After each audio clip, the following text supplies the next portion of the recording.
Well, hello there, and welcome to another episode of Scouting 5, recapping scouting news from around the world for the week of December 11th, 2023.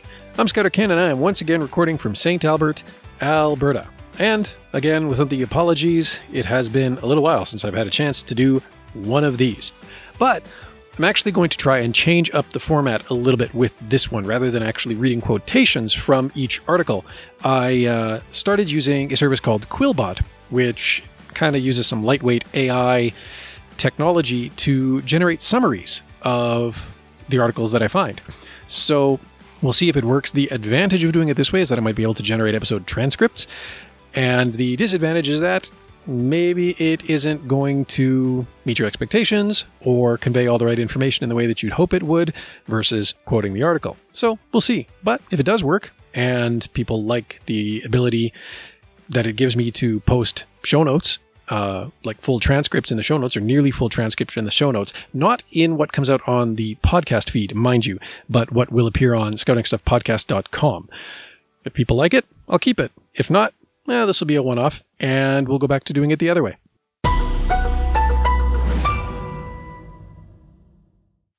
Our first story comes from Ethiopia, where scouts have been working to advance gender equality.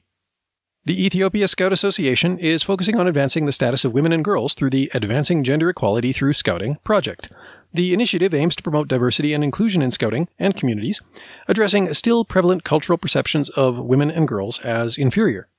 The Scouts trained 32 adult leaders and other volunteers as trainers of trainers, conducting gender equality assessments using the He4She toolkit. The National Diversity and Inclusion Policy was developed, translated into local languages, and disseminated to all regional Scout councils. The project reached 26,240 school-going boys and girls, with 15,744 of these making a commitment to gender equality. The training provided skills to tackle gender equality issues head-on, and 10,550 Scouts volunteered many hours of their time. The Ethiopia Scout Association aims to improve access to education and opportunities for girls and women, enhance positive development outcomes in a nation where only 37% of parliamentary seats are held by women.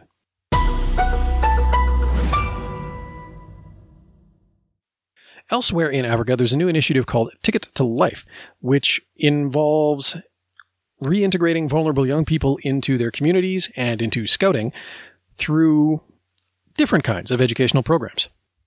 The Ticket to Life initiative aims to help vulnerable children and youth in developing countries integrate into society by providing scouting activities tailored to their needs. The initiative is currently implemented in 7 African Scout region countries, including Benin, Botswana, Comoros, Democratic Republic of Congo, Kenya, Malawi, and Niger.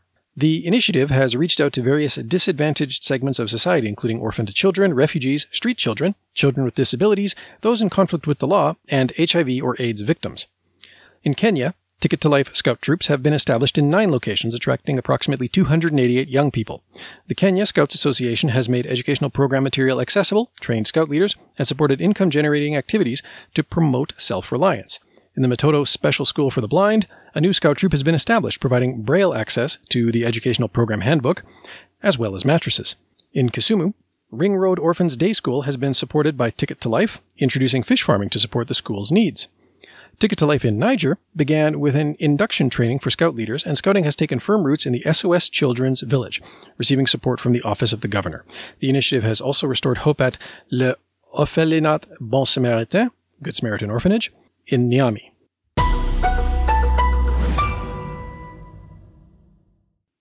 Also, just at the start of this month, in Europe, the 4th World Scout Education Congress was held. And at the outcome of that, a roadmap of sorts was developed to set the direction for education in scouting for the next decade or so. The 4th World Scout Congress, convened by the World Organization of the Scout Movement and hosted by Scoutisme Français, took place from the 1st to 3rd December at Cité Internationale Universitaire de Paris. The event aimed to advance a common agenda for non-formal education and the commitments outlined in the Rio Declaration on Non-Formal Education. The Congress aimed to highlight innovative ideas and practices from National Scout organizations and other leading partners centered around topics such as youth leadership, digital education, volunteer engagement, intergenerational learning, diversity and inclusion, and education for sustainable development. Participants had the opportunity to contribute to the design and development of a roadmap for the future of education in Scouting over the next decade. The roadmap identified tangible solutions to enhance Scouting's educational offerings, linked to the priorities of the movement's next strategy for Scouting. Key partners, government ministers, and leaders in the education field will also be contributing to the program.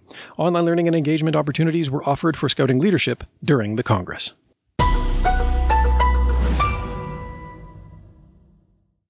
And as you may have heard, COP28 recently wrapped up.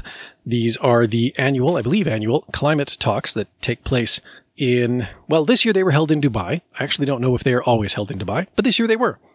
And I was actually really edified to see that nuclear power generation got a big boost, a very positive messaging surrounding nuclear power generation at COP28 this year, unlike COP6, where it was strongly discouraged, shall we say. But the Scouts weren't there to advocate for nuclear energy. That's just a pet thing of mine. The World Organization of the Scout Movement had a significant presence at COP28 in Dubai, where 3 youth representatives, Hianleng Kek, Laura Rodriguez Salgado, and Lucas Andrientsimba, showcased the Scout movement's commitment to environmental advocacy and education. They hosted an event in the Children and Youth Pavilion focusing on youth climate activism and the Scout-led Boranka project. They also participated in the second annual Rewired Summit, focusing on educational innovation for climate action. WASM Secretary General Ahmad Al-Andawi and World Scout Federation board member Her Highness Princess Sama Al Saud participated in panel discussions on topics such as powering youth actions and solutions for climate, voices of children and youth, and partnerships for responsible education. Lucas Andrientsimba was invited to address the launch of UNESCO's Greening Education Partnership, a collaborative platform for governments and stakeholders to transform education. WASM's youth representatives represented the voices and priorities of millions of Scouts worldwide. Their participation at COP28 exemplifies the power of youth advocacy in the global fight against climate change. And coming back to Canada for a couple of stories as well. This first one out of Winnipeg, Manitoba, where a Scout group has gotten some funding to refurbish its Scout Hall. The East Kildonan Transcona Community Committee approved a $90,000 grant for renovations of Transcona Scout Hall, pending a complete application from the Transcona Scout Association. Plans for a 17-unit, 3-story building at 460 Henderson Highway in Winnipeg, Manitoba were approved, including 20 parking stalls, 10 new trees, and tree preservation initiatives.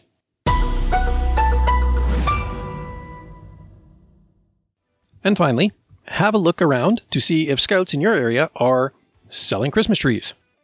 The first Okotoks Scouts opened their tree lot in Darcy Crossing on November 30th. They offer Douglas fir, premium fir, and regular fir trees.